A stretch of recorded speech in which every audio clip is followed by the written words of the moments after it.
ناظرین، آپ YouTube channel دیکھ رہے ہیں. میں عمران خان ہوں. ایران نے ایک دعویٰ کیا ہے اور یہ ایرانی میڈیا کا اب تک کا سب سے بڑا دعویٰ ہے.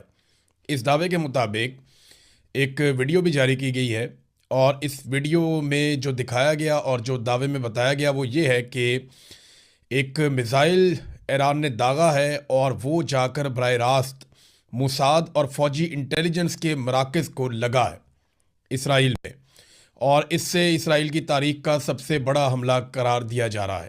یہ ابھی دعویٰ ہے، اس کی تفصیلات ہمارے سامنے آئیں گی تو میں چیزیں آپ کے سامنے رکھ دوں گا، لیکن یہ ویڈیو میرے سامنے موجود ہے. اس ویڈیو کو میں دیکھ رہا ہوں تو یہ ناظرین اب تک کا ایک بڑا حملہ رپورٹ ہوا ہے. ابھی کچھ کہہ نہیں سکتے کیونکہ جنگ کے دنوں میں آپ کو پتہ ہے کہ دونوں طرف سے بعض اوقات جھوٹی خبریں یا ایسی خبریں آ رہی ہوتی ہیں جنہیں پروپیگنڈا ٹول کے طور پہ استعمال کیا جا رہا ہوتا ہے، لیکن بہت ساری چیزوں کی تصدیق ہو جاتی ہے.